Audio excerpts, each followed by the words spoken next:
Hello and welcome back once again to the Sounds and Symbols mini video series, session 10. It's about the road to literacy. Today's session is about decision making and problem solving and how you can help children in this area of cognitive skill development. This mini series of 20 videos offers activity ideas to help to promote the foundational skills required for literacy success. You will find this introduction at the beginning of each session to remind you of the skills you are helping your child to gain and to explain how these contribute to literacy success. Sounds and Symbols is committed to play-based learning, the belief that the spoken word should come before the written word, Vygotsky's sociocultural theory of cognitive development, that language is the root of culture, that a child's culture is significant to their learning, and that children learn within their community role. That building knowledge upon previous knowledge is how children learn, through holism, bringing together everything that they know, and that children learn through doing. This diagram shows indicators of good literacy. Children learn through experience. This is gained from their environment and their interactions within it. The skills on this diagram are evident in children who are good at literacy. By promoting these skills, it is possible to establish a sound foundation for literacy.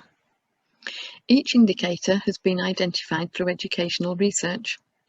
Children who struggle with literacy are often weak in some of these areas. For a more in-depth explanation of these indicators, please refer to the Literacy Unlocked webinars at www.melsis.co.uk/eduweb.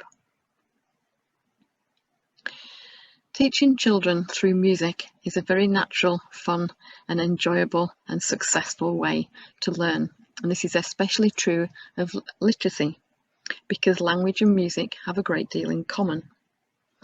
Facility with language and the ability to discriminate and to manipulate language sounds are the most important precursors to literacy success. Musical activities offer a means of playing with language sounds.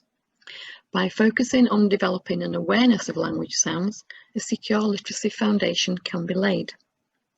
Listening to stories, singing songs, reciting rhymes, and enjoying finger plays and action songs are the bedrock of early literacy learning, as they help children to tune in to language sounds.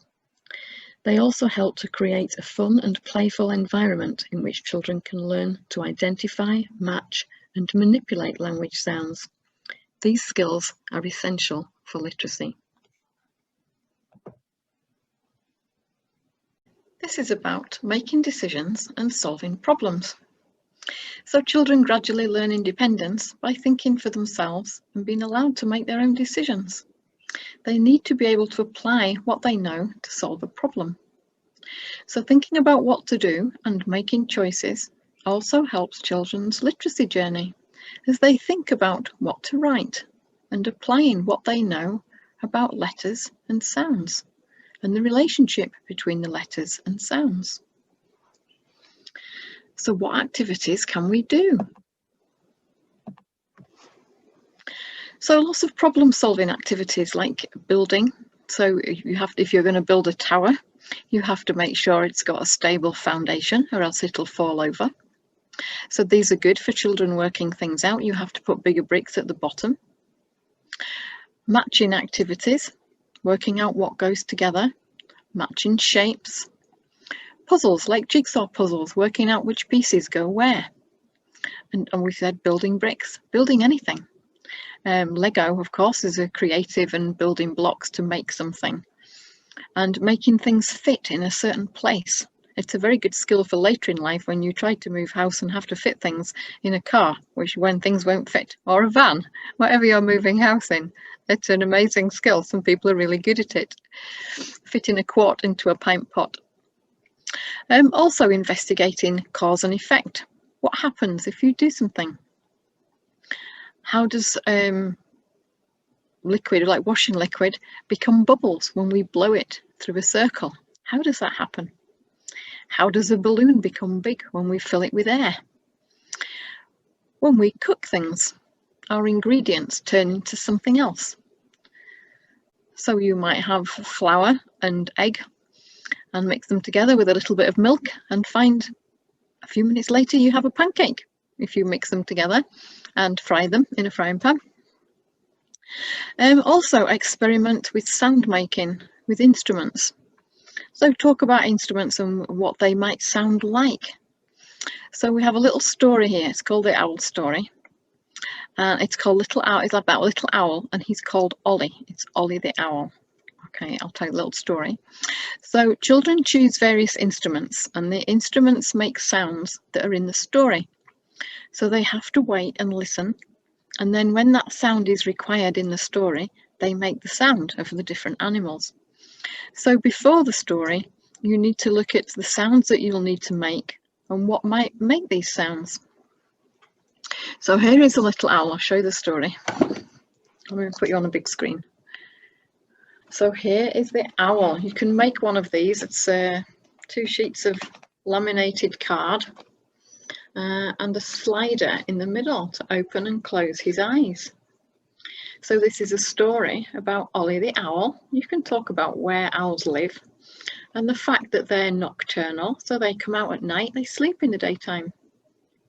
So Ollie the owl has been out all night catching mice for his tea, and he's got home in his tree and he's trying to go to sleep now because he's very tired. So you can have one person doing the eyes and him going to sleep. So he's nearly asleep, and then along came a woodpecker. So do you have anything that you can make a woodpecker noise with, for example?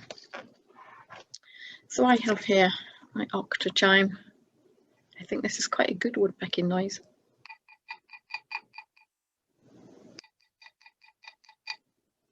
Along came the woodpecker, and he was knocking on the tree, and poor Ollie couldn't go to sleep, so he was wide awake. Oh, finally the woodpecker stopped. He started to go back to sleep. Then along came a squirrel and started cracking nuts. What can make a nut cracking sound? I've got a guiro here, little frog guiro. Quite like squirrel cracking nuts. So the squirrel's cracking the nuts. Oh, poor Ollie. He's wide awake again. So finally the squirrel stopped cracking the nuts and he started to go to sleep. And then he was nearly asleep. What happened next?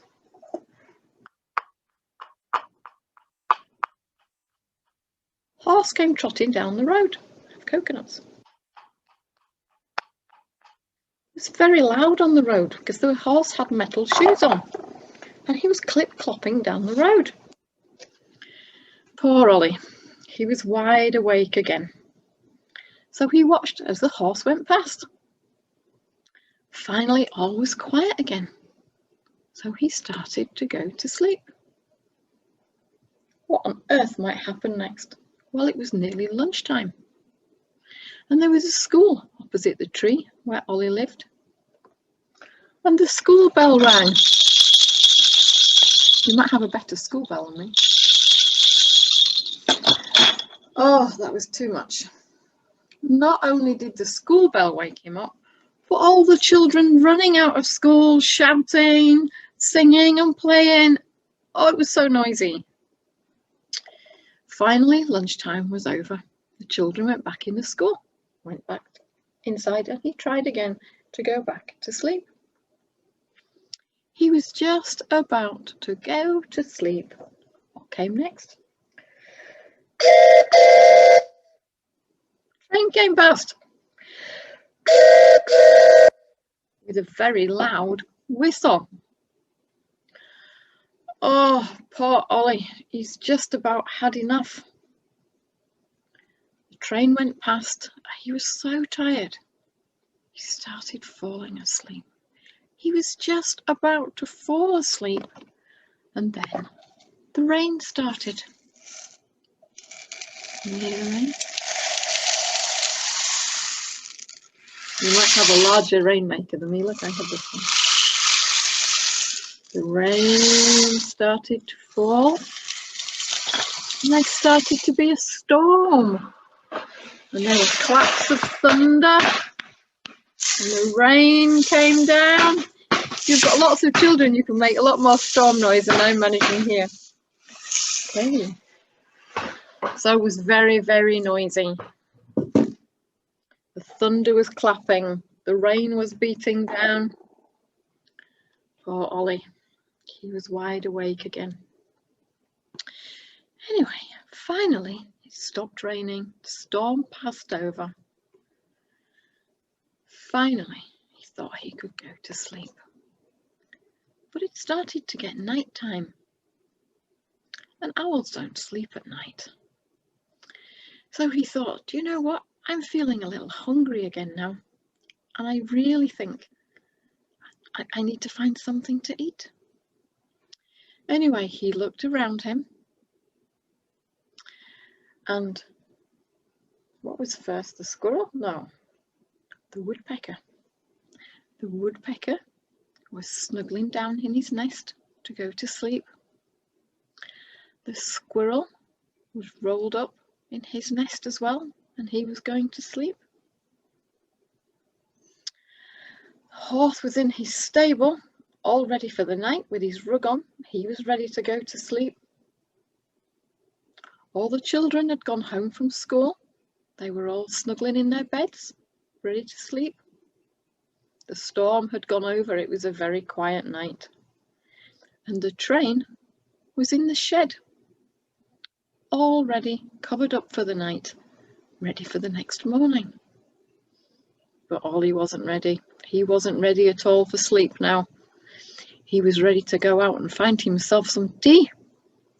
So when everything else around him was quiet and asleep, he let out the biggest twit-twoo.